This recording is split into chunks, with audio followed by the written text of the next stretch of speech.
Ladies and gentlemen, this is your anchorman, Robert Malova. I'm here today with an African intellectual, Mr. Jarvis Ndumbe. We are here to talk about a statistic from World Food Program that says 1 in every 4 sub-Saharan Africans suffers from malnutrition or is undernourished. This is a very disturbing statistic considering the fact that Africa is feeding the rest of the world. I'm also very disturbed by the fact that the economy of France, a country with just about 70 million people, is bigger than the economy of the entire African continent. Africa has a demography of about 1.2 billion people. So normally we were supposed to think that Africa is supposed to be having a very huge economy. And this same goes for South Korea, a small country in Asia. South Korean economy is competing with that of Africa. The same goes for Brazil. What is happening, Mr. Jarvis Ndumbe? What do you think is the problem? Yeah, Mr. Bovet Maramba, thank you so much for giving me the opportunity to at least, chip in my own little ideas about the issues that is happening or the problems that we've been faced in the continent of Africa. Before I go about, giving you my take on this, I want to thank you for the opportunity. I've been watching some of your videos and your discussions with some great African intellectuals with issues which I consider common sense issues in Africa, things which were supposed to, of course, sensitize the African people on, certain things which is going on and how they can alleviate that. So I would want to thank you so much for the opportunity, but first let's jump into your question. Your statistics that you just brought in, it's accurate. And yes, it is very true that 1 in 4 Africans is malnourished. And from my point of view, from my experience, and somebody who, has an in-depth understanding of, how things function in Africa and how things function globally, I would say that the issue that is currently going on, based on your question, has to do with Africans or our people or our political leaders are suffering from misplaced priorities. They don't know how to, what they should do to be able to help the people of Africa. Of course, we understand these folks are politicians, but I mean, there are certain things which we need to take into consideration when doing this. So, there are certain things which, when you see in the country of Africa, I'll give you a good example.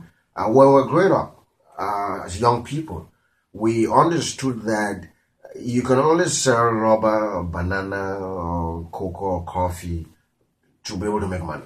If you sell maize, you're not going to make money. It's a maize is a cash food crop, and cocoa and coffee and oil palm and banana is a cash crop. And so that thing growing up has shaped most of our mentality, that you can only do this to make money. And because those organizations or those products or those commercial crops are capital intensive, it's very difficult for a persistent farmer to engage in that. And so what happens is multinational comes into Africa, take most of the prime lands, grow these crops, and we Africans will forget about our basic necessity. Because the truth is, it's common sense. I cannot mix, if I'm not happy, there's no way I pretend that I'm going to make you happy, right? Yeah. So we need to be able to grow what we can control. The crops that we, as Africans, can grow, can consume, and can sell within the common market, within Africa. Africa is made of 1.2 billion people, like you said. And 65% or more of the population of Africa are less than 30 years old. So we have a young, vibrant population in Africa. We have a young, working population in Africa. We have folks, we have people, we have Africans who are ready to engage in farming. But it is very difficult for them to do that because multinationals have come in and have taken control of the prime land. And the government of our countries in Africa really doesn't care. Because, I mean, of course, it's a stereotype. We understand that because it's only recently that, you came into me and said, okay, but why can somebody not have 10 hectares of corn? I've never seen, I'm a Cameroonian, I grew up in Cameroon. I've never seen somebody tells you I have 20 hectares of corn, but there are 50 hectares of rubber plantation in Africa. What do we do with rubber? It's for commercial use. It's great. Yeah, rubber is there for commercial use. So the point there is, I think what we can do as people of Africa, as Africans, is to first of all understand what we want. We need food. We need to make sure that our children can go to school. We need to make sure our children can eat. So we need to be able to do what we can do and what we can control before we now engage into things which we cannot determine at this point. Okay, thank you very much. Yeah. What about, because somebody will say, if Africa plants maize, groundnuts, yam, maybe it's not going to give us money. What do you think? Does Africa as a whole has that market, the potential market, that can give us the same money we are making or even more than what we are making when we sell cocoa? Right. So it's a very brilliant question. So let me be very blunt here. Yeah. Whether you plant corn, you plant groundnuts, or you plant maize, or you plant yams, or you plant tobacco, or whatever, rubber, banana, coffee, cocoa, all of those products have commercial value. So let's forget about this myth that is within the continent of Africa, that Africans think that corn is to eat, is to play with it locally. That's a myth. Because if you have hectares of corn, you can grow corn, you can transform corn into chips, into so many other things, and you can sell them. Like I told you in the beginning, Africa is made up of 1.2 billion people. And majority of Africa is connected by road. Yeah. So therefore, and majority of Africans speak almost the same language. Yeah. We have Arabic, we have French, we have English. Yeah. Majority of Africans speak the same language. Yeah. So there's no reason why Africans cannot do what is necessary for them. First, we can grow corn, we can grow maize, and then we sell them within the continent of Africa because we have a market for that. And once we're done with that, we can now think of doing other things which, we think it's for European consumption, like cocoa and coffee and things like that. That's what I think. Okay. Yes, Mr. Nzumbe, thank you very much. I like your presentation, everything you said was nice. I also want to add that I think there is another problem. The problem of orientation. African youths are wrongly orientated. Many of them think agriculture is a thing of the past.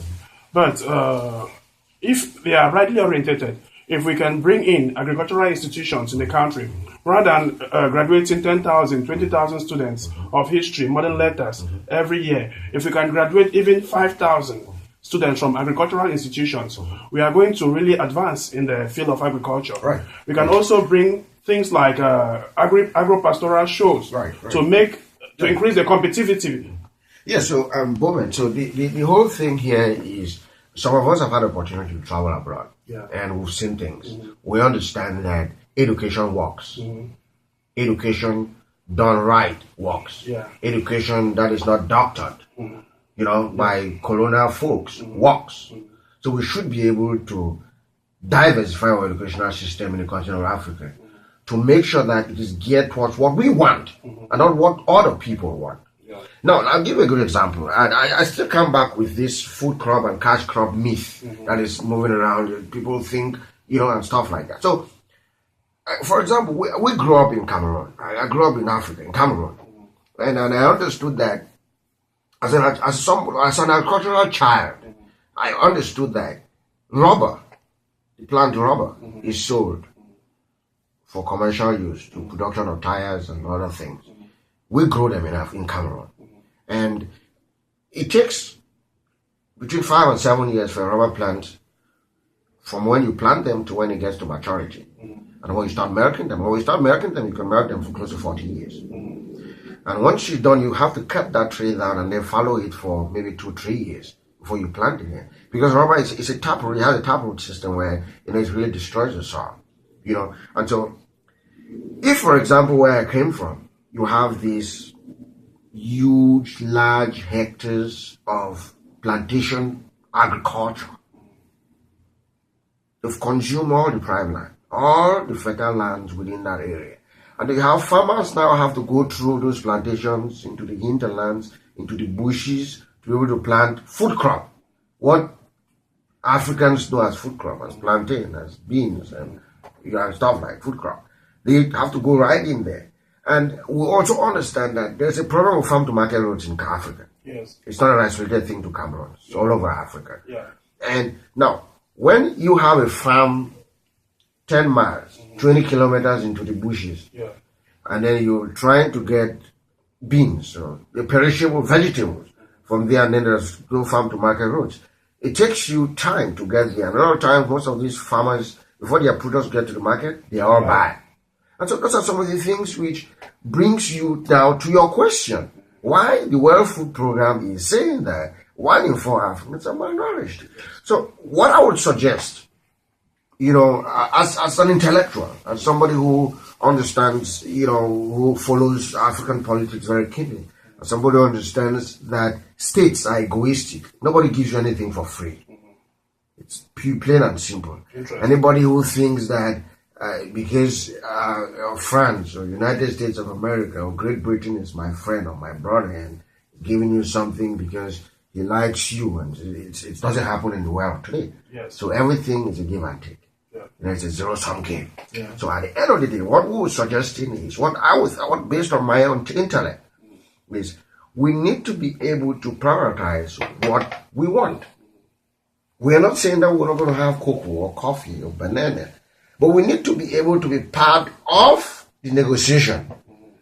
You cannot have people sit in Switzerland and determine the cost of cocoa that has been planted in Malfi. It doesn't make any sense. And the irony about all this thing is the folks planting that cocoa in Malfi or in Kumba or in Ivory Coast don't even know that there are people sit in Zurich and say, okay, the world market, the market today closes at 0.this euro less, and so cocoa prices have dropped by 10% or 50%. Those guys don't know. Those farmers they don't understand that. They don't understand that when I sell, I'm looking forward to make some profit, to make money to feed my family. And so when these guys come out with their fictitious economic numbers, you end up realizing that our farmers, our Africans who plant these products, they end up not making any money. Yes. There's another good example. There's a multinational, Starbucks. Yeah. They own a very large plantation in Ethiopia. Very huge plantation. Yes. It's $1 billion company. But if you read about what is going on with Ethiopian farmers, folks who plant coffee and tea, you realize that those guys for the past 40, 50 years that have been doing this, they are poorer than they used to be. But the companies that actually buy these products make triple billions on a yearly basis. So at the end of the day, we are wasting our time. Africans, we're wasting our time to go to engage into commerce that we don't have any way to control. We don't have any way to determine how it's bought or how it's sold or what price it's going to be bought. The reason why we don't have any way to control it is because we don't have any bargaining power. Yes. And the reason why we don't have any bargaining power is because they know we don't need those products. Yes. They don't need rubber in Cameroon. Yes. Nobody needs rubber in Cameroon. How many Africans eat chocolate? They know we don't need it. And so if Ivory Coast is producing 40% of cocoa in the world, the white people understand that it's either Ivorians sell the cocoa in the price that they want them to sell it, or Ivorians will do nothing with the cocoa. Yes. Because they understand that. Yes. So why plant the cocoa? Why? Why should we be planting things that we cannot control? Cut the trees down, put those stuff down, nationalize these products, these crops, and then ask these guys who want them. Because cocoa cannot grow in France. Yes. cannot grow in Belgium, cannot grow in the United States of America, Yes. cannot grow in Great Britain. If they don't want to come on the table and say, okay, hey, my friend, African farmers are producing these things, and we need to play fairly with them. If you cannot tell us, if we cannot negotiate fairly so that these farmers, get, then it's not going to work. So that's what we think it's going to be the best way forward. And Africans need to understand that nothing is free. Okay, thank you very much, Mr. Jarvis Ndumbe. You were very explicit. I don't have any other thing to say. You were very, very explicit. And thank you, viewers. If you have any contribution, you can write me inbox, or you can also comment and share. Thank you very much.